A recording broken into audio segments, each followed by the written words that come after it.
Hey, folks, it's Lindsey Hudson with SPS back in the building with my guy, TJ McCord, Terry McCord Jr., that is, always holding it down. I appreciate you. Hey, man, we off for a week. It be feeling like it's been a month, man, like between what happens and just me missing it, man. But you are totally appreciated. I appreciate you for putting up with this hectic MSHSA playoff schedule I've been on and will continue to be on. That's a good thing. But we are back in the building for another broadcast of the SPS Edge Show, which wouldn't be what it is without you. And shout out to our partner in crime as well, our coach, Orlando Watkins, who's holding it down as well. How you doing, man? I've been pretty good. It's holding it down on break, so it was cool to get a break off from last week. But I've been enjoying the playoffs right now. And obviously looking at the coverage you've been bringing, there's nobody around that's bringing that much high school basketball coverage. So it's really cool to see that going on in the Metro Detroit area. Man, I appreciate that. Right now, I'm actually responding to a text from my guy, D. Rice. Denaro Rice does training for D. Rice Elite. And we were talking about the most recent coverage we'll get right into in a second of what's been going on in Detroit Public Schools Community District basketball between Western High School, who actually ended their run last night, as well as Cass Tech, Steve Hall and Coach Jermaine Kilborn.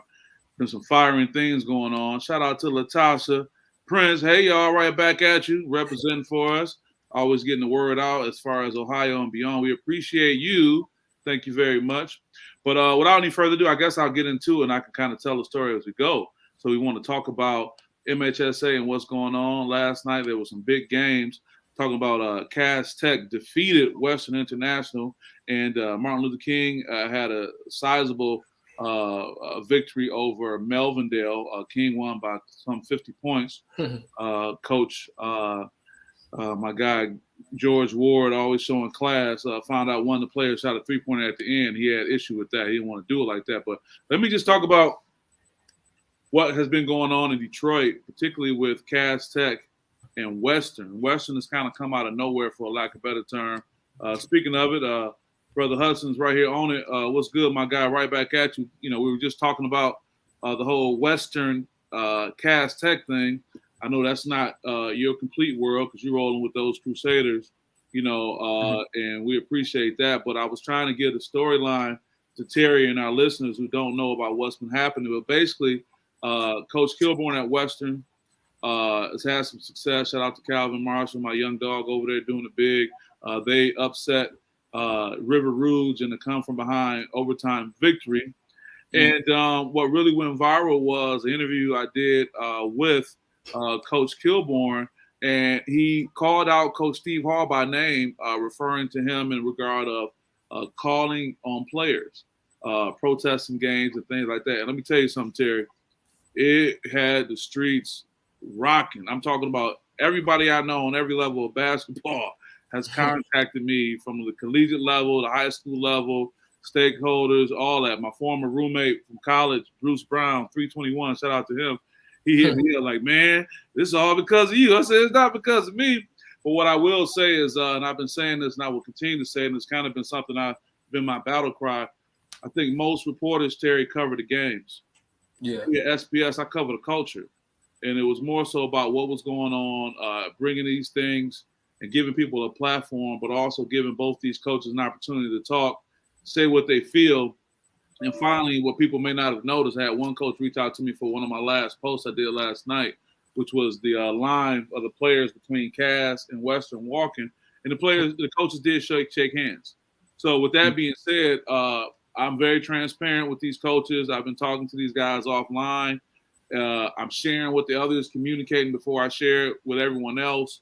So not necessarily the blind side people, but, using utmost journalistic integrity, but also protecting the culture. So with that, Cass Tech is going to go on to play King High School for the district championship tomorrow night over at East English Village in Detroit. I will not be there. SPS will not be there. SPS has the pleasure of going to North Farmington to cover North Farmington versus Livonia Stevenson for their district championship. This was a committed relationship I've had with them. But with that being said, man, East English Village is going to be rocking, as well as North Farmington High School and Livonia Stevenson. As Coach George Ward said himself, hey, that's going to be a good game, and I look forward to be there. So with that being said, what's your thoughts on what's been happening with high school basketball? We didn't get to talk, last week after King had a 1-point loss after Javon Hanna at Orchard Lake St. Mary's knocked down 2 free throws. Ice cold, Terry, 2 free throws put Old Lake over King. And as, again, Coach George Ward said, and you can look at my interviews, he said that's one of the best teams in the country. And shout out to my god nephew over there, Kareem Rozier, who's also a finalist for Mr. Basketball, as well as Chauncey Willis Jr. over at Cass. Shout out to him and his family, his mom, Babe Bush, childhood friend, who's also a finalist for Mr. Basketball, which we'll know about going into next week. So it's been good ball, man. I mean, it just speaks to the quality of ball there. As you saw on my post, we had Saginaw Valley as well as Eastern Michigan coaches in the building. So, I mean, these kids are being looked at by Division I programs. The opportunity is all about. So, as a Lansing voice, but someone who has an eye on everything happening in the state and beyond, what's your take on high school basketball, not only in Southeast Michigan, but throughout the state right now, Terry? Just a shout out to my high school, Eastern High School, back in the district championship game, first time since 2013. So, wow, who are they playing? Those guys. So, yeah, it's been 2013. Just seeing the team, man, just stick together. Who are they playing tomorrow for the district? They play Lansing Catholic. So wow. Battle over Marshall Street, I should say, huh? Yeah, that's a history right there. Okay. So, yeah, it's just really cool to see, them stick together. Tough start to the first part of the season, but, I mean, all that matters is now. I mean, it's a winning formula. They're playing really aggressive. They really have found what it takes for that team to win, as we'll talk about with Kentucky later on, women's basketball. But I think right now it's figuring out what it takes for your team to win, and we're seeing them figure that out. But, I mean, as far as right now, it's March. It's all about basketball right now, seeing teams be able to lock in, do or die situations and be able to come out on top. And high school basketball is so fun. I mean, they're having us pay online for tickets. I'm like, man, it's starting to get the professionalism back in sports. So, I mean, I think it's going to be really nice. And I think once it gets past districts, I think you're going to start seeing, teams and players have to do more scouting, do more looking, because you're not really going to play the teams that you've seen before. So, hopefully Eastern moves on. I'll be there tomorrow. So while you're, in North Farmington, I'm going to be in Portland, actually. So I got to collect my pennies and get some gas money and go out and get your gas up out here in these Ukraine-Russian war streets. You know what I'm saying? Wow. No, man, you make a good point, man, especially when you talk about that win-or-go-home mentality. Like I said, when I was over at the game when River Rouge lost to Western, shout out to Calvin Marshall, man, it was somewhat of a controversial call at the end. And listen, almost half the people at this game, Terry, left early. And for those who are not on social media, and believe it or not, there are some of the older guys that I rock with, they came to that game. One dude came to the game like, man, the game must not be starting, because he assumed River Rouge won, and they traveled deep. Wow. River Rouge traveled. He's like, man, the parking lot kind of light. He didn't know until 2 days later that River Rouge had lost in overtime.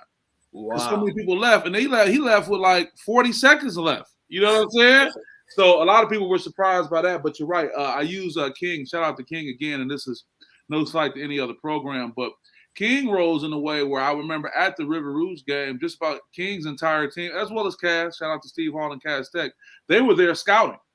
So they were like, man, not only do we want to see the game, we want to see what's going on. So I think you make an excellent point when you talk about the preparation.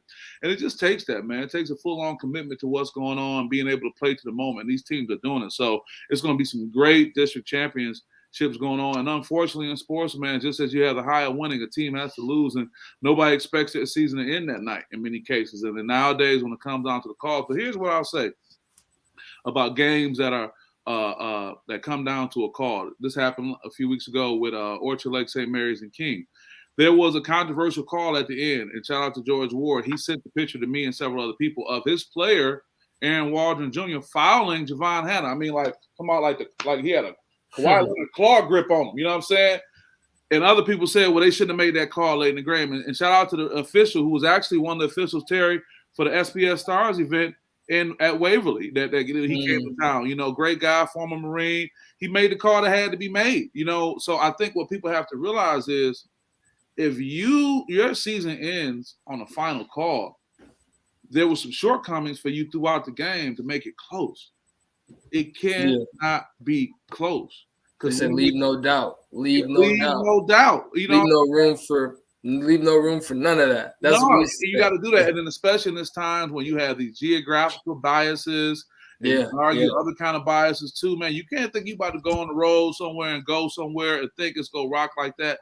So with that being said, man, I think it's extremely important that they do that. So, man, we got a lot of great things to look at, man. I tell you, Terry, we're going to get you those MSHSA media credentials, man, because it's a good feeling when you can get up in the building and get out the way. You know what I'm saying? They see your credentials. They say, bring it, keep it going like that. But we're going to continue to give you the best information. And I wish SPS could be multiple places. Maybe this is the time to talk about satellite coverage or whatever it may take. But then again, man, I just have an expectation. And as my guy, Keith Guy said when I attended the Muskegon showcase, he said, man, SPS is here. Now we blue check certified. You know what I'm saying? We good with that. So with that, man, we're going to keep an eye on high school ball. But let's just go ahead and take a transition before we take our first break to Coach K having his last home game. And I don't know which is more controversial, that they lost or them tickets was going for $5,000 plus. Now, before we get into that, Coach K was sick about it, and he let it be known. I mean, you had people crying on TV, and I said, oh, it's like that. I mean, and shout out to Coach K again for the coverage he got. They had one ESPN link that had the game, Terry, and then on the split screen had him the complete time, showing everything, which I kind of dig as a sports psychology consultant. We got Hoop Ball and Scoop making a comment. Let me see. When you talk about the Rave over LeBron, 56 piece, make sure you talk about this game last night versus the Rockets, and they have won since they haven't won one since. Okay, Hoop Ball and Scoop, I respect that. But we are definitely going to talk about that 56 piece with the barbecue sauce on the side that he got, and just to give a storyline about that. But Coach K's final game, man. And maybe it was a psychology of getting this guys ready where I can lose my final game in Cameron, but win my final season of national championship. Maybe that'll be his, war cry the whole way through. But I do want to touch on this fact that, we love to sit and give these players grief. I know we're in this area, name, image, and likeness, man, but every kid is not going to Duke. I know some of the kids. I know one of the young men on that Duke team. I remember when he was a sophomore in high school. I remember talking to his mother through USA Basketball, ironically, when he had got hurt, when the phone stopped ringing and whatnot. So I say all that to say is that you could take Coach K's last game, and no doubt one of the greatest coaches in sports ever, but the price point to get into these games and what they're charging, makes me say this is not amateur sports, man. You charging $5 to get into, basically an archaic yet, symbolic location, but it's just the irony of it. They him losing his last game. We wonder if this will end up being a rally cry. So what was your thoughts first on the build-up to Coach K's last game at Cameron? Him losing the last game. Shout out to, North Carolina for coming in and ruining the party. I mean, talk about bragging rights. And I'll also add this. I saw a show with the Dukies, former Duke players were talking about their relationship, with North Carolina. And he said, being on Duke's campus, which is, as you know, Tobacco Road, right down the way from North Carolina. He said, man, it'll be people that work on campus that are North Carolina fans. Grant Hill talked about going through the cafeteria line and people in the cafeteria talking trash. They're like, y'all go lose. They talk about we all about North Carolina. You know what I'm saying? So I thought that was interesting. So what was your take on Coach K's last game at Cameron and just, us in the legacy? Oh, there's one more thing I got to add, folks. Oh, there's one more thing I got to add. And this is not no rumor. This is real. Our guy, Tommy Amaker, former Michigan head coach, currently the coach at Harvard, supposedly he was the administration's choice, Terry, to be Coach K's replacement. That meant that the administration, all the brass, wanted the African-American head coach, former Dookie, Tommy Amaker, to take over. Coach K pushed back. Coach K said no back. He said it would be awkward. This is quoted. It would be awkward if John Shire, because that meant that they would have to bring Amaker. They were going to bring Amaker on as an assistant coach for this last season for the transition. Right. And they said, and Coach K said it would have been awkward for John Shire if Tommy. I look at you, Terry, looking like what? if he was there. Now look, let me tell you something, man. I got to meet. I shouldn't say meet Coach K. I got to touch Coach K when he came to Michigan State and played. Shout out to our guy Deshaun Tate. He just posted some great photos of him and Coach K.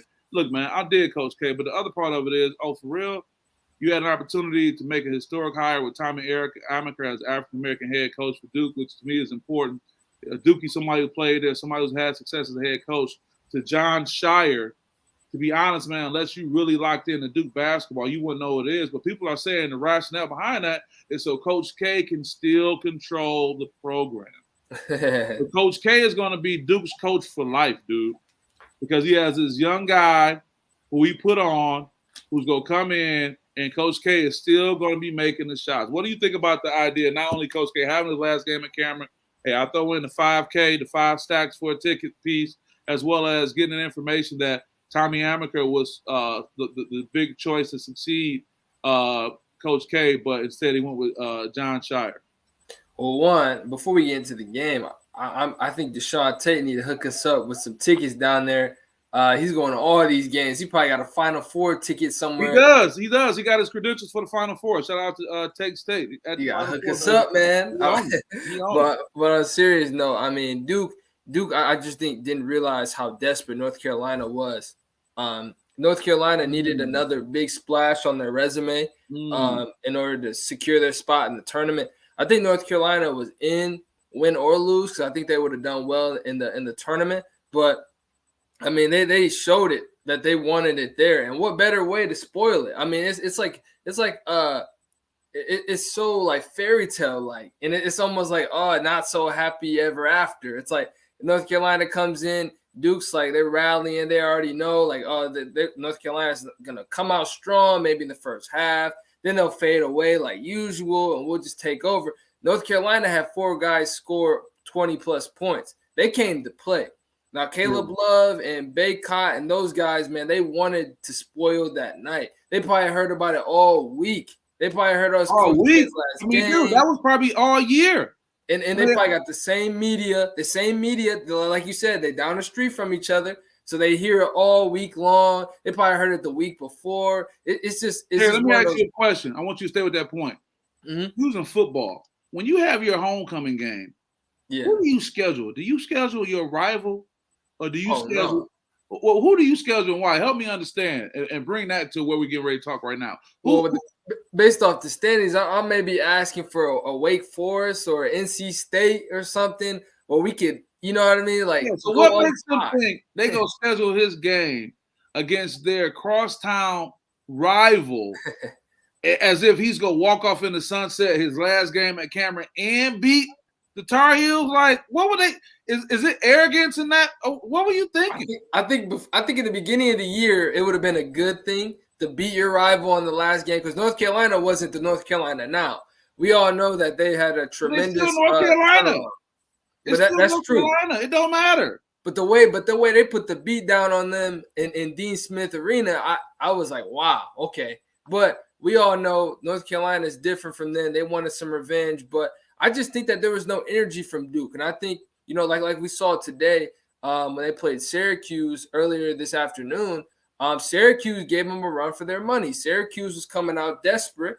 And the guy, Wendell Moore, at the end just told the reporter, like, look, we had to get back to do what we do best. We had to play our, again, winning formula of basketball when it means most. Because we're not going to be able to just jack up threes. And Jay Billis said something that was so important for Duke itself. Duke needs at least a paint touch, a possession. They have to penetrate and get the ball in there. There's no reason why they should be settling for threes unless they're kickouts or they're wide open. Anybody on Duke's lineup can get to the rim, in my opinion. I think they can get to the rim. Banchero, Roach, Moore, all those guys can get in there. When they hit threes, I mean, that's a perk. That's a plus of getting to the rim, but they need to get paint touches. So we saw them. They were able to force Syracuse to do like this triangle and 2 defense that I haven't seen in a long time that Syracuse brought out. But it shows that in their zone, Duke continued to put pressure on Syracuse and kept getting the ball in the middle, which is what they need to do as the season goes on, as the postseason goes on. So Duke just had to get a little culture shot. They were excited. They were, a lot of those guys are kind of new to the moment, but they're well seasoned, being in the Duke program. But Duke just had to get back to doing Duke things, and that's finding their winning formula and being disciplined with it. Yeah, I get that, man. It's just interesting, when we talk about what's happening here in college basketball, and again, I don't know what they was thinking, man, that Coach K walked on water or something like that, but Coach K got his head cracked for his last game, and that will forever be part of history. And them, Yeah. short of them winning, I don't care about no ACC tournament, short of them winning national championship, that's the only way they're gonna get past that. But that is what sports does, man. Sports give you both things, and I bet both those teams came in with the attitude that they were going to have success, but one actually really did it. And the sad part, here's the sad part. Again, short of them winning a national championship, even if they do, amongst their Duke brotherhood, as they call it, they go forever dog. Oh, yeah. They're never going to let that go. I mean, they let North Carolina score 55 points in the second half. That's crazy. Yeah, that's the game score. Yeah, with all those alums back. And then secondly, too, that's like the first Carolina team that lost, the first UConn women's team that lost after the streak. Like, you'll always be that team. So we may not hear it as a general public, but amongst those inner circles, it's going to always be some extra moment. Hey, a matter of fact, I guarantee you, man, in the future, and speaking of that, one of my guys gave me some advice. I'm going to pick up Charles Barkley's book, The Last Enforcer. But, hey, I bet going forward, some of them private get together. There's gonna be some furniture moving around when them guys get together. Hey, you got only so many times to say something crazy to me about losing the game. We're gonna get ready to take a quick break, real quick. Shout out to Terry McCord Sr. He said maybe they'll hire Amaker after Shire fail. But you know what, though, Terry? I'm referring to the Terry Online dad, Terry. That is, I just don't see Duke doing that because technically, to your point, fail, I understand, but failure would have to mean that was a bad decision that Coach K made. And they ain't going to let that happen. Dude, John Shire would have to go to half court during the middle of a national televised game and do something obscene. And even still, it still may be an opportunity. So I hear your point, but I don't think it's going to happen because that would be a smack in the face to Coach K. And as you can say, for the build-up, getting to this, they're not going to do that. So let's take a quick break, man. I want to shout out our sponsors, man, and because of them, we've been able to do some great things to continue to grow, Terry. Shout out to my guy, Horatio Williams and the Horatio Williams Foundation. Shout out to Gilead Sciences as well. And also Dick's Sporting Goods. Can't go wrong with Dick's, man. I already have some visuals of some golf gear. I want to get some golf wear. Actually, some little Carolina blue gear, to go with it. But also, too, I want to give a special announcement about an upcoming event that I think our listeners should check out. And this is sponsored by Horatio Williams along with BCAM. It's the Coaches Forum. The annual Coaches Forum is going to be at the MGM Casino April 11th. That's going to be 5:30 to 7:30. And, of course, SPS will be in the building. My guy, former Henry Ford and Michigan State alum Greg Kelser will be interviewing and being the MC, that is. Shout out to his brother, Ray Kelser. I put his picture up last week, him and my guy, Claude, two great officials. And check out who's on the lineup for this. I'll start at the end. Stan Heath, new head coach at Michigan State. Shout out to Drew Denisko. That was one of the coaches that I posted last night, Terry. My guy, William McCoy, MSHSA director over basketball. He's really busy right now. Wes Miller is the head coach at Cincinnati. Yes, sir. Get it in like that. And Troy Reaver, general manager for the Detroit Pistons. So it's going to be a great, great event, man. It's always great. Shout out to Rachel, what he's doing. $20 donation. You can't beat that for the game. You're going to be able to get to be in the building, and we're going to feed you and all that kind of stuff. If you got that little hand motion going on, you go downstairs and roll what you roll. But, SPS, we don't gamble in this household. We just got here and cover it, man. So this is going to be a great, great time, man. I'm looking forward to that. So with that, man, we're going to keep moving with the show. Shout out to Coach Izzo, man. He got that 6'3". Lupe is looking rather nice. I have to say that in a very respectful way. Good for you, Lupe. Looking great in that picture. Couldn't help it. I'm just a man. Can't help myself. And look at those guys clapping it up. The time Izzo, 663 all-time winning coach in the Big Ten. You know what? I think Tom's strategy is this. He said, I'm going to outlast all y'all cats. I'm going to get mine. I'm going to outlast all y'all cats. He's still fighting. Now, one may argue with this team that he has, man, it's just, to be honest, and I don't want to take anything away from his wins, but I just thought about this. This team is only being what we thought they were at the beginning of the season. And I remember, a lot of the comments that were being made. Thank you for the people who come on and make comments about, what was going on. And I kept telling people, man, the schedules are different, and this was more of a mid to backloaded type schedule. So by the second part, if you want to call the Big Ten regular season a 3-part season, if you will, we were seeing the first part where, they were front loaded and those games was rocking. So people were like, oh man, this thing is good. And then midway through, it was like, wow. And then by this time, it is what it is. So first, what do you think about Coach Izzo getting 663 wins? Now he passes Bob Knight as an all-time leader in Big Ten victories. And just what does it say about his legacy as we, say goodbye to a Coach K? You still got Coach Izzo out there. Let's put it out there. Coach K may be wrapping up, but he got a chance at going far in the tourney. I don't think that's the case for Coach Izzo, even if they could, even make their way through this Big Ten tournament that we're going to talk about in a moment. So what's your take on Coach K getting 663, Terry?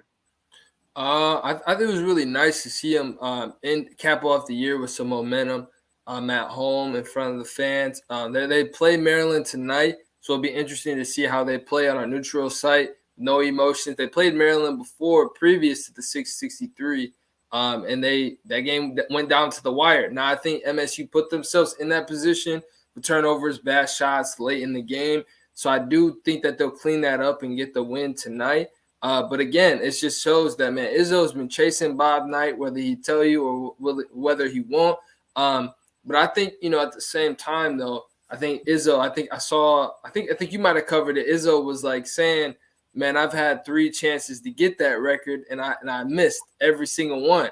And so I think he's in that mode where it's like it's on his mind, but at the same time, he wants to win. He wants to see his best product. Now, if his best product is losing 3 straight, I think he swallows that pill a little better. But because I would argue all 3 of those losses weren't their best product, he had a harder time swallowing that. So I think, MSU's in a spot where they're an average team. I think their best is when they get out and run and get the momentum and win like that. They just don't have a go-to guy in the end. I mean, Malik Hall just isn't always interested in the game enough for me. Like any game that we see MSU win, he does seem disinterested at times, doesn't he? There are times where his goes through the motions, doesn't look for a shot.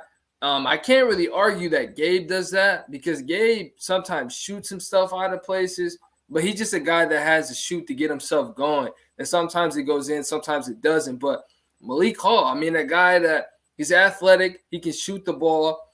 He just sometimes goes through the motions. I can't explain it. Like it's just you could see it, and you're like, oh, Malik Hall is not interested. It's gonna be a long night. But when he is interested, he plays extremely well, like he did on Sunday. He's a guy that can get a bucket when needs to, break you down dribbling. But we just need to see that Malik Hall every game, or at least try to. I remember the game in the Bahamas when they played Loyola Chicago. He played incredible. If I remember correctly, I think he might have missed once or didn't miss at all. And that was the best I've ever seen from him play. Everyone else had a kind of an off game. Credit to Drew Valentine and that defensive scheme. But Malik Hall was locked in and loaded for that basketball game. We just need to see that leadership more for an average team to kind of beat some people. So I think seeding will matter. I think they have to win this one. And hopefully they're able to give Wisconsin a run for their money and maybe even surprise Wisconsin. I mean, we saw Michigan go down today, and they just completely blew it. So it's possible in March, but I think there are things that MSU does. They turn the ball over, and they got to hit shots. They go in cold stretches. That's not a winning formula in March. Yeah, you make 2 excellent points, Terry. One, with Malik Hall, I want to go back to something that Tom Izzo said. This was before SPS was even in the building, if you will. He said, normally when there's an issue with a player, there's something going on off court. And I don't know Malik enough to grab him and pull it to the side or to be up on it, but there's a very good chance that this disinterestedness that we see may be a reflection of something that may be going on in his personal life. Yeah. I don't know, but that's the only thing I think that would justify a player at this point having those spurts of being mentally in and mentally out. And you're right. Even shout out to my guy Stephen Bardo, who covers the Big Ten. You can hear him say it's about the consistency, just like you said. So sometimes I have to catch myself because one, it's easy for us to go on a rant about these players, but then we got to realize these are teenagers playing, in a very competitive, space. And I just really wonder if by season's end, if we hear something, and he also may be injured too. I do recall, hearing that even when he had went down hard in the previous game, and came back in, he wasn't really there. So if you're injured too, man, I mean, if you're fighting through injury, that may be another piece too, because you're saying, hey, man, before I go all out, I know I'm going to pay for this physically. Another thing I want to say, Terry, and I think, going from talking to Coach K, talking about Coach Izzo to now, and even with what you alluded to with Michigan, it just speaks to this simple point. It's hard to win. It's hard. The preseason games when you have a Michigan State matching up against a Division II team and they just clobber these guys, yeah, you get it. Or whatnot. But, man, day in, day out, especially with the most competitive league in basketball, college basketball, the Big Ten, it is hard to win. I mean, look at what we're going to talk about at the end of the show with South Carolina losing, in the conference championship. It just speaks to the parity in sports. And the other part of it, people ain't backing down, man. Your legacy, it almost can work to your disadvantage. Do you think despite that Duke, despite everyone wanting Coach K to go out, on top with his last home game, man, probably half, if not more, than the state of Carolina wanted him to lose. You know what I'm saying? So you think about that momentum. So I think that's something we should keep in mind going forward. But you did an excellent point. You made an excellent point as regards to these players. So let's just keep that rolling and just talk about this Big Ten tournament, man, that's going on. Like you said, it's been upset city.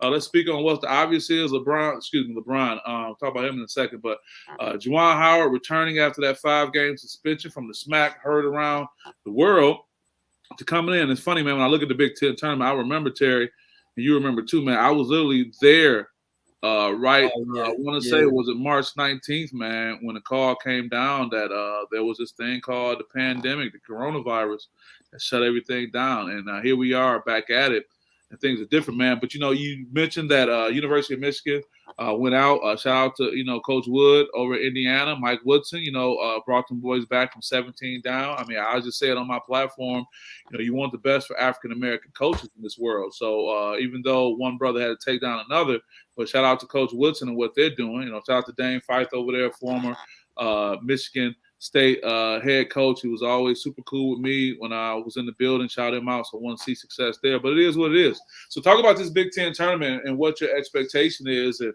I guess the hurdle would only be one game to win when you relate to in-state teams and the success they can have, meaning, all Michigan State need to do is just win one game. They're going to have more success than Michigan in the Big Ten tournament. What's your take overall on the tournament? And Terry, most of all, who you think is going to hold up that trophy at the end? Man, so I think one of the things I'm seeing now that every team has a pretty good understanding of how each team wants to play. And it's just whether or not you execute it, which I guess that comes with just conference play and then moving the postseason play. I mean, every team has a good understanding of who they're playing. It's just it's just who executes better. I think that, with Indiana coming in, Hunter Dickinson played really well in the first half. And then the second half, he was pretty much non-existent. And same with Trace Jackson Davis. He was non-existent in the first half, turned it around in the second half. So I think it's now we're playing chess now. Like, what can I do to get the upper hand? I played you twice already. Now I got to play you 3 times, and it's for all the marbles. I have to figure out something because now it comes to a point where, you've seen everything that I can throw at you. And it's kind of like that when you play in the football season, whenever, a Big Ten West team plays a Big Ten East team, and they've already played and they meet in Indy. It's like, oh, we've seen the plays. We've seen how you want to run the ball. We've seen how you want to pass. Mm-hmm. Now we got to execute it because they already game planning of what they're just going to rewatch the film that when we played each other. So I think my pick right now, I think Illinois Illinois has a good chance to win. I really like their play style. I like what Underwood does with Coburn. And I really like what they have to. I really like what they can bring, whether it's the outside shot and the inside game with Coburn. I'm interested to see what Indiana does against Kofi Coburn, like they did to Hunter Dickinson. That'll be something to watch for. Do they double him? Do they leave him alone? Do they bring all help side to him? But ultimately, I think my pick, man, I can't really say MSU. I don't think MSU beats Wisconsin. I have them beating Maryland today. But I'm really feeling, man, I really have to say with an honest gut, man, I'm really feeling Illinois. I really like Illinois. I like what they bring. Sounds like it. But I think the thing is for me about Illinois is that when they get into cold stretches, I don't trust that they can dig deep and pull through that cold stretch. I don't trust it. I like Trent Frazier. Like a floor leadership, lack of a leader that can move them emotionally to do that. Well, I think Frazier's a great leader. I think what he brings, because he's been there for forever. I feel like Trent Frazier's been on Illinois' team for a long time, which he has. I think he's fifth-year senior. He came back for his COVID year. But I like what he brings, man. But I think it's their game plan. They're like a run and shoot kind of team. If Coburn gets in foul trouble, there's not really another guy to bring in. They have like pretty decent size, but there's no guy like Kofi Coburn. He just is their everything. Like he's their anchor right now. Great example of someone who I think has benefited from staying an additional year. We all knew that he could have left. I don't know if there was any controversy wrapped up in that, but the word was, look, man, stay and develop. And a lot of things, man, a lot of these guys, man, they living their best time in college right now. But you're making a great point about Illinois. But please go ahead. And don't be sleep and we cannot sleep on Rutgers. I mean, Rutgers right now, four seed in the Big Ten. I mean, what a turnaround! You know what Rutgers logo should be? Instead of them being their mascot being the Scarlet Knights, their mascot should be a speed bump. Because they're a speed bump for everybody out there, man. It's like they're the one team. Yeah. Like, boom, and like they kind of strike fear in people. And it's like when you see them play, like, oh, Rutgers play, and you look, they're not even ranked as a top 25 team in many cases. But you see them, you're like, oh, man, Rutgers is playing. I think, short of being a program that wins, championships, win conferences and whatnot, that's a great reputation to have. Yeah, I think Rutgers, too, is a team that has made the RAC, their home court, a very hard place to play. It gets loud and rowdy there. Teams don't shoot well there. Attaway, New Jersey. It's just one of those things where, like, can they bring that same intensity on the road in a neutral site? Can they create their own energy? I mean, I would ask every team that's left and in March, can you rally your own energy? And I saw Indiana do it. I saw Iowa do it with some great shooting. I think they scored 112 points today. Can teams rally their own energy? And that'd be a challenge that I think Rutgers has to channel in their own energy and make their own noise and create a run, because I think they can do it. I think they match up well with almost every single team athletically and, with skill-wise. I think they can match up well, but it's whether or not they can generate that energy and defend well and lead out to some runs. Do you think the fact that, the tournament is taking place in Indy gave Indiana that home court, advantage when it related to having people there to kind of rally them? Because it's easier for people to get there to support the home team? I think so. I mean, they were showing the fans and the clips of them all around. The one thing I love about the Big Ten is that they all travel. I mean, the Big Ten, they all travel. I mean, from Iowa to Rutgers, they're all going to travel. Indiana is known as the crossroads of the Midwest, so it's like it's a short shot for everybody to get there. Right, and their bench was up. Michigan's bench is usually more engaged. I mean, they were later in the game, but, man, Indiana was engaged from the jump, and that just shows the culture that they want to bring in these winning time seasons, where it takes everybody. It takes the guy at the end of the bench, it takes the best player, the coaches, practice squad. It takes everyone, the whole program. Yeah, and also, too, man, you talk about the emotional shift that the players even talked about with, Coach Marinelli, transitioning out, and Coach, Howard coming in. I don't care what you say. If you've been coached by somebody for the last 5 games, and then you coach by somebody else, I don't care if it was somebody you used to rock with, there is a shift. And to go into a high stakes, win or go home type game, that could be a problem. So with that, let's just take a break, man. We get ready to go to our next segment. But again, we want to shout out those sponsors, man. The sponsors are the lifeblood of broadcasting. You can say what you want to say. And once you get past the point where you ain't doing it for fun, you're doing it to make things happen. That's an important thing. And we want to say thank you to Horatio Williams and the Horatio Williams Foundation.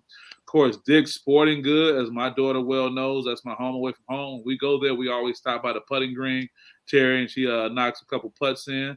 And then also Gilead Sciences for all the work they're doing in the community, in particular in the African-American community, as it relates to research for healthy products that can help us. So with that, I want to put up one of our great followers and supporters, Hoops Baller Scoops comment. He said, man, we all talking Rave over LeBron's 56 piece. Make sure you talk about the game last night versus the Rockets and that they had one win since the All-Star break. Hey, you know how to peep how somebody feel about somebody. You got to look at the language, man. As a sports psychology consultant. When y'all talk. I always talk about it's about language. It's about language. So what Hoop Baller Scoop, I hope you know we appreciate you. We want you to keep it coming. And I think one great thing about this platform and the great people we have, everybody got different opinions on how they feel. So what I would take from Hoop Baller Scoop's point, or what I want to know is when he saw me post, the visual, and of course this visual right here that was part of that says 56 points, he probably was ready to go. Here's the point I want to make. Can't argue with what is, that they've only won one game since the All-Star break. Dismal play at Houston. My point is, this man, at his age, in the NBA, can still drop 56 points. And if you look at those 50, and here's the other part, Who's Baller Scoop. Yeah, look at how he played against the Rockets. But look who he dropped that 56 on. The Warriors. Now, it was a Warrior minus Draymond Green. And what people don't know, Draymond and LeBron are homeboys, but they are real warriors on the court. They got business deal together. And I just think that I don't see the physicality would have been there, but it don't matter. We're not going to speculate. I will still rave about, and I use Hoop Baller Scoop's comment, rave, before y'all rave over LeBron. Hey, man, Hoop Baller Scoop, what is the problem, man? What is the problem, man? It's true.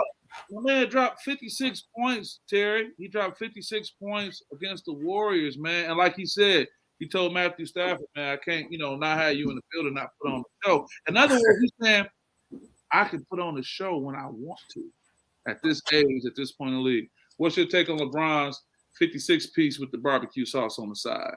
That barbecue sauce on the side or some ranch or a little bit of both on the side? What do you got on the side of that 56? No, I'm feeling barbecue sauce for Bron, but it's so I love watching it, but it makes me kind of sad because it's like the Lakers, they shot 43% from three. Anytime that they shot that well from three, it's usually a Lakers dub. They shot 49 from the field.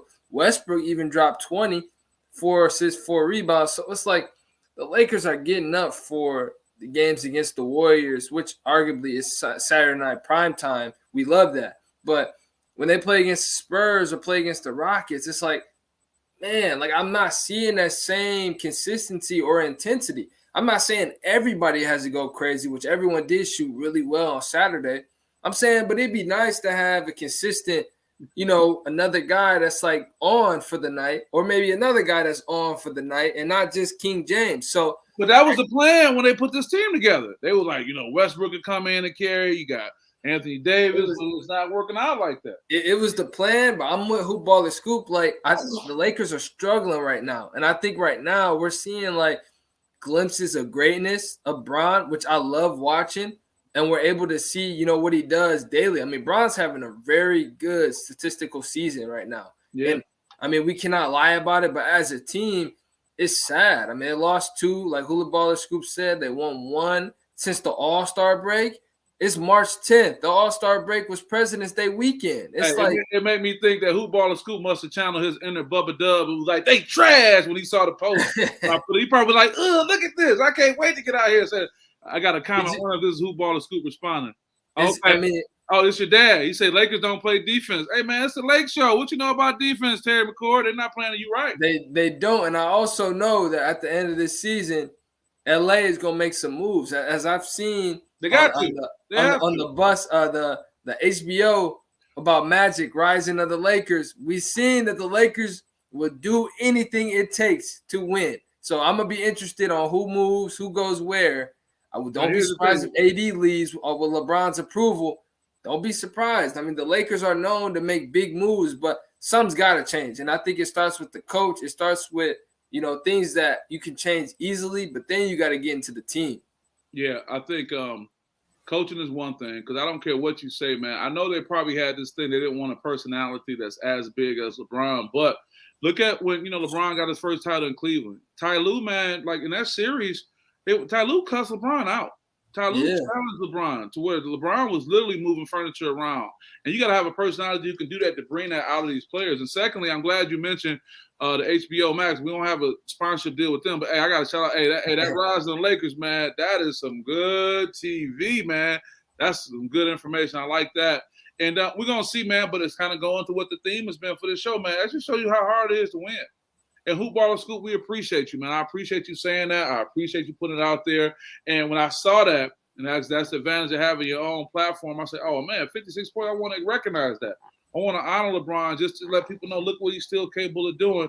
But you're right. Those Lakers going to have to make both. Changes, we need both perspectives. We need the pushback. It makes it interesting. That's what we love about sports, that pushback. Here go your friend and my mom, King James Legacy, etched in stone. No matter the future, I totally agree. But mother, they're gonna always be people that try to chip away at that legacy. They're gonna always be people try to throw, as they say, throw dirt on his name. But as the urban philosopher Birdman so eloquently put some respect on my name.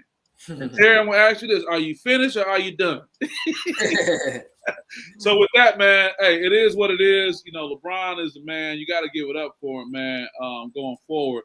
So the next thing we're going to touch on right now with what we got up is moving on to a sport that you love dearly. As a matter of fact, I just got a note that they're going to be having their NFL Pro Day over at Michigan State next week, Wednesday. I have another prior commitment with SPS that's going to lead into a new campaign that SPS is going to be on, and you'll be hearing more about, but I won't be able to be there. But talk about that NFL Combine. We talk about Indy, baby. I remember one day I was down back in my now ex-wife. We were in Indianapolis during the Combine, and Terry, it's so ironic. I think the sweatpants I have on now, like some blue Nike joggers or whatnot, or whatever it may be. And I was on the elevator, and somebody was like, "You at the Combine today?" And my wife looked at me at the time. She was like, "What?" But, you know, they were like, "This must be the dude. He must be down to get it on right now." But the Combine is happening, man. We've had some amazing things that took place there, man. Tell me what your take has been on the Combine, Terry. I'm a fan of the Combine. I like watching the 40-yard dashes. Malik Willis looked really good. K9 at a solid 210 ran a 4.38. Aiden Hutchinson did really good. What round you see K9 going in? I see K9 going second or third round. Yeah, one of those sleeper guys that can give you a lot. They don't have him in the first round, which is interesting. But I think any team that gets him is second or third, and they keep their first and get someone else, that's a steal to me. I just want to interrupt you for a second. I know you got some great content to give as you always do, but I think what people have to realize is I got to realize that the NBA draft and the NFL draft are two different, animals when it relates to what round you go in. You know what I'm saying, and where you go. And I think, in the NBA, you can almost kind of look at the higher you are drafted speaks to your immediate success, if not long-term success, compared to the NFL, man. You be like, cats go in different rounds, man, and may come on to be the start, in the starting role in a short amount of time and go from there. So your draft status in the NFL is not a direct predicted success, I think. But please keep going.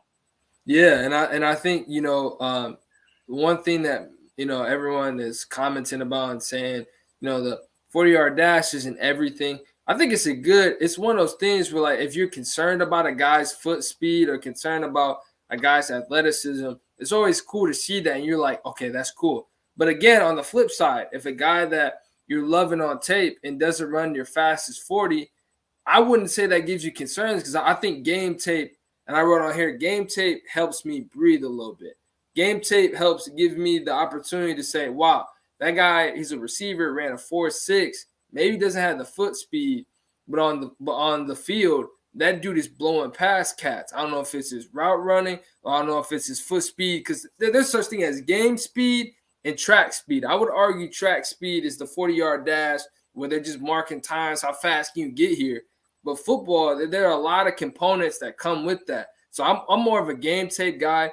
I love the pro day because every team has their own pro day, and NFL scouts go to your day. Right. And they have you do drills that they want to see you do. So whether it's a Malik Willis, they're concerned about your corner route. They'll have you throw like 7 or 8 corner routes and be content with it. Like, okay, we've seen it. Now we're going to move on and do this. We're going to have you roll out these crazy different drills that make you think. but it's more controlling. That's why I like pro days better than combines, because everyone does the same drill. But pro days is more personal. What do we want?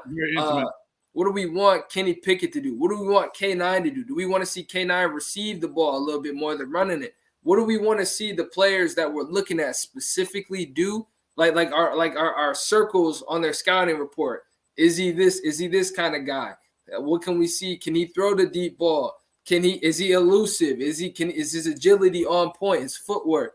They get to pinpoint and really have them do those things, which then confirm it, or they're able to rewrite their scouting report and get ready for the draft. So I'm more of a pro day guy, but I mean the combine is so legendary.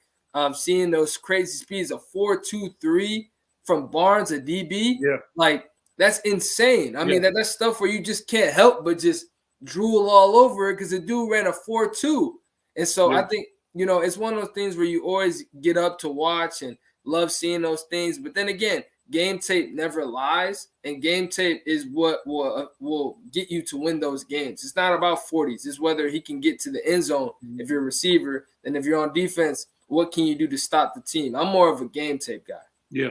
You make some excellent points, Terry, as always, but what you're saying is you're talking about the metrics of it, and they have these war rooms, and they got all this information on the board. Now, when you want to be, conscious as it relates to what this is, it can be a little sad because these guys end up being looked at, for lack of a better term, is almost like chattel. It's like, property, and it's like, okay, it's a dehumanization aspect in the sense that, show me numbers and not the person. And now they do have, those meetings with the GM and the personnel where they're going to go through the personality test and they ask different things. But I think what you're saying, though, Terry, is that there's a culmination of things that they have to make a decision on someone. And those numbers are important. But the great thing about those experiences is that where you're strong in one place, or if you're weak in one place, you could be strong in someone else's place. And another thing that I'm saying to these young athletes, when I go interview them now, I said, man, it's about making the case.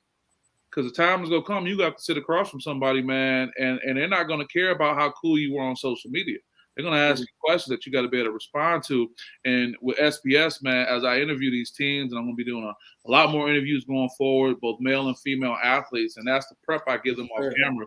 But to your point, man, numbers don't lie, but you also got to better represent as a well-rounded individual, Terry, I want to take another quick break, before we go into our last few things, which we'll be talking about Aaron Rodgers staying. Oh, wow. Are we so surprised? And Russell Wilson leaving, which we kind of knew was coming. I guess the question is where he's going to go.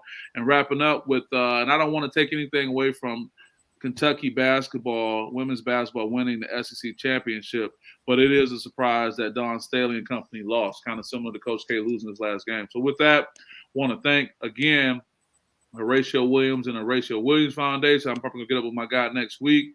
Better get up with him is always a pleasure. You got Dick's Sporting Good in the building. Oh, man, love it. I mean, I do my window shopping at Dick's. I go and I'm like, then I come with it.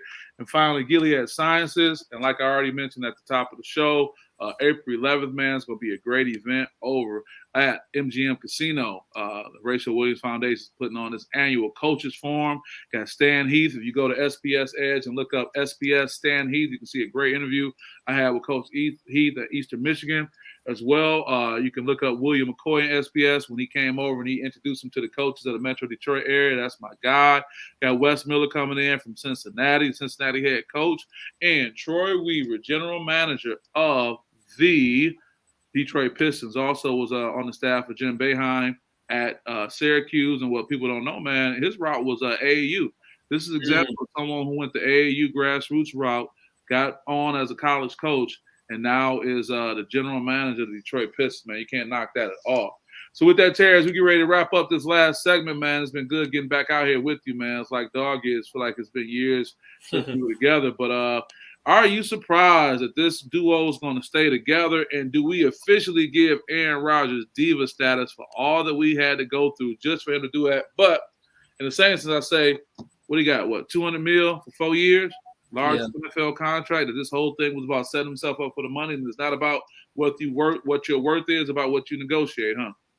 Yeah, and I mean back-to-back MVP.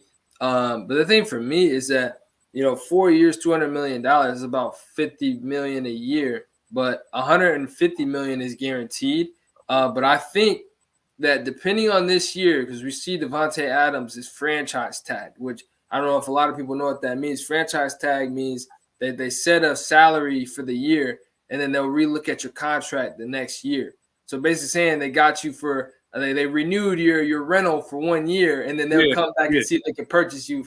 So, that's when you call in and say, hey, man, I'm gonna keep the car a little bit longer. Like, okay. Yeah, exactly. And then they get a price where it's like, all right, we'll revisit it. But you can only franchise tag someone once, I believe. So I think that depending on this year, Aaron Rodgers will restructure his contract and hopefully be able to keep Devontae Adams. That's the one thing we do see in the NFL with like Mahomes and even we saw Harbaugh do that and get more people in the staff. Football, you see that people realize it's a team game. They're willing to restructure. Football culture, the restructuring of your deal to make other people be in a better position. Right, and Rodgers was very adamant of re-signing Aaron Jones and being able to get him. And so as their running back, he's very productive. I think he'll do the same with Adams. So I think Rodgers, I wouldn't really say diva status. I think definitely he's someone who does need to hear that he's great a lot. He needs a lot of words of affirmation. I think that's his love language. So I think Rodgers is a guy, he's someone that wants it how he wants it. And I think Green Bay with that ownership, dude, sometimes, I think we talk about on the show, you just got to just be complacent. Like, dude, you're in one of the best ownerships other than maybe the Steelers in the league. Like, Green Bay is so cool. They have it to where it's like community ownership where everyone, like my 8th grade teacher was part ownership of the Green Bay Packers. Like, that organization is so cool, man. But I think with A-Rod, I think this needs to put pressure on himself. Like, you need to perform in the playoffs. Thank you. That was my question, Terry. Like, is this going to guarantee success, and what does success look like? They need to have another Super Bowl, in my opinion. I think I see them getting another Super Bowl or bust to determine if if the Aaron Rodgers project was a success. They have to get another Super Bowl. Oh, 100%. I mean, we're seeing the AFC get stronger. Khalil Mack, there's a pending trade to get Khalil Mack to the Chargers. Russell Wilson leaves, which we're going to talk about that. The AFC is completely loading up. Brady leaves. I think the only real threat for the Packers, if you really want to think about it, is really the Rams. I mean, defending Super Bowl champs. So yeah, I think for A-Rod, I mean, some people were making the running back Rams. They were saying that A-Rod signed a contract for great regular season years, but not much in the postseason. So really great best ever regular season years, but then they don't do anything in the postseason. So I'm interested in seeing how he restructures to get guys in there, because $150 million guaranteed is a lot. I mean, we saw Mahomes restructure his huge 10-year deal. So I think it's bound to happen when you want to keep the best receiver in the league and Devontae Adams. So it's going to be interesting to see how this year plays out to keep Adams. I think it's going to take a really great year, a Super Bowl or I don't know, runner up to restructure that contract. We're going to see, man. If not, there's going to be some valid criticism for what's been going on. Even staying with that, we talked about A-Rod. Let's talk about our guy Russell Wilson and what's happening with him. I mean, we all kind of figured he was going to be leaving, going to Denver, going to the Broncos. What do you see happening with that? Who got to, do you think that's a good deal for them going forward? Well, the Seahawks are rebuilding right now. They traded a 33-year-old quarterback in a 4th-round pick for Drew Lock, a young quarterback who Denver wasn't really sure what to do with him. Noah Fant, a great tight end from Iowa. Shelby Harris, 2 first-round picks, 2 second-round picks, and a 5th-round pick. Not to mention the Seahawks also released Bobby Wagner and are looking to trade Tyler Lockett, another speedy receiver guy that has a ton of trade value. So the Seahawks are what we call selling mode. Like they're full sell. They have a lot of assets, and they want to just go full rebuild and try and reshape stuff with some draft picks. So the AFC West has got a lot harder. I mean, we're talking about the Chargers now getting Khalil Mack and Broncos getting, Russell Wilson, Raiders maybe looking to get Devontae Adams next year. So, I mean, the AFC West is really challenging. So I'm really interested to see how that plays out, because all teams play each other twice. So it's going to be really interesting to see how that goes. But I think big guts for the Broncos, missing the playoffs and taking a risk like Russell Wilson. I mean, their defense is really, really good to me. But I mean, they're giving up Noah Fant, who played really well for them, 2 first-rounders, 2 second-rounders. It's like, man, they're really going full win mode. But I'm like, do the Dolphins have enough, though? I mean, some people would argue with me. A couple guys were arguing saying they do have enough. But I'm like, man, only time will tell. I mean, Russell Wilson is 33 years old. How much longer does he have? Or is he being transparent with that? Is he looking to stay for longer than 4 years? Because right now you're giving up your future for a 33-year-old guy, and hopefully you're in the toughest division in the conference. So let's see how that. I mean, time will tell. Like I said, if it's a good trade. No, we would definitely see, man. Shout out to your dad. He said, "Go Broncos." Yeah, a lot of loves will be going towards those Broncos going forward, man. So, with our final topic of the night, man, and I thank everyone for chiming in. SEC champions in women's basketball, the Kentucky Wildcats, led by head coach Kyra Elzy, and it was an upset, man. I think everyone's been looking at the Dawn Staley show. We just talked on our last show, I want to say, about College Game Day being there and everything that took place. Are you surprised at this upset, and what do you think comes from that? I was surprised by it. I just didn't. One thing that concerns me is South Carolina's shooting from the outside. They never seem to really figure out their outside game every year. Like I can't. I guess since Mitchell, ever since Mitchell and Harris and those years, they were able to shoot a little bit from the outside. But ever since then, like with Asia Wilson, there's no real like shooting presence for South Carolina. They're just so good in the inside that they don't really have to stress it as much. Like it's not really a need with Aaliyah Boston being so dominant in the paint. So, I mean, I just think that Kentucky has found their formula of winning. That they played really well together. I mean, that team was, there wasn't a weakest link on that. It wasn't a weak link on that team. Everyone looked strong. And that team battled through. They've been playing since, I believe, Tuesday of that week. So, the thing that gets hard with conference play and conference tournaments, especially conference tournaments, that they play the next day. There's no game in between. They play the next day, the next day, the next day, the next day. And it's do or die. You don't have time to be tired in these times. Or injured. You don't. Or injured, or, to have a cold stretch or have an off night. It's the next night. You know what I mean? So just to see, big props to teams that go all the way from Tuesday or Wednesday and be able to come out victorious on Sunday. That's just, a lot of respect to them to dive deep, man. They said, everyone counted us out. Edwards at the end of the game has hit the big shot. Everyone counted us out. We're not done. And they were just really talking about playing their basketball. Like, everyone counted them out, man. And she saying that they're not done. And I think that just goes to show what March and what these conference championships do for teams. They create momentum. And you got a team in Kentucky right now, Lexington, Kentucky, that believes that they can win and make a run and reach the Sweet 16 and more. Yeah. No, it's something to say. And I think also, too, man, as we've been rightfully so giving Dawn Staley her props, you got other teams in the SEC like, for real? For real?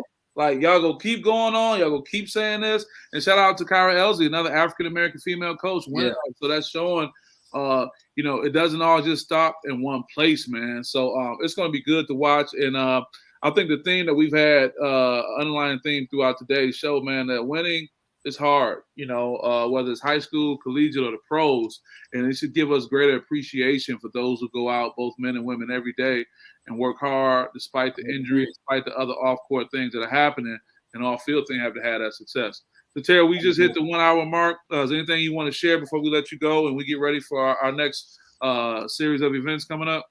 Yeah, I mean, I think, again, like you say, winning, I think let's not forget how hard it is to win and what it takes to win. The preparation, the practices, the coaching, game plans, players executing. There's a lot that comes with winning, especially in a team sport. Everyone has to come together and execute on their part to get the win. It's easier said than done, but things happen, circumstances happen, and a lot of times things can go the other way. But when you trust your game plan, trust your team, trust your coaching, that's when you're able to dive deep and still get that win. And I think we're going to see a lot of teams now where all they have to do is be the best team for 40 minutes.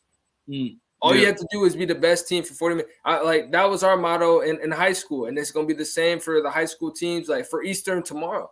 Your goal is to be the best team on this court for 32 minutes in high school, 40 in college. If you could be the best team for 32 minutes, you're going to move on. If you're the best team in college for 40 minutes, you're going to move on. It doesn't matter what they've done in the past. We have to focus on being the best team right now in this moment. We got to shoot better, defend better, make free throws, turn the ball over less. That's what matters now. And Kentucky knew that. Hopefully MSU understands that. Indiana knew that. All this stuff matters. You just have to be the best team for that moment, and you're going to move on. Yeah, excellent point. Being locked in, not getting caught up in the record, and focus on what you have to focus on. With that, I want to thank everyone for always supporting SPS, the SPS Edge Show. I want to thank you, Terry, for being an excellent co-host. We got some great things to talk about with this weekend of basketball, getting ready to transition through the March Madness and on to some other things like football. I want to spend a lot of time covering track too, high school track, and whatever else is out there. But, SPS, we be out there. What'd you say, Terry? That track is something, huh? I'm excited to see them 100 meters, them relays in the Detroit area too. Oh, yeah.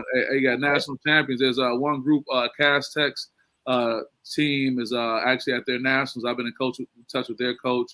Got some other high school teams I'm going to be profiling as well. But you'll be the first to know. And with that, thank you guys for supporting SPS. We'll see you guys next time. Peace.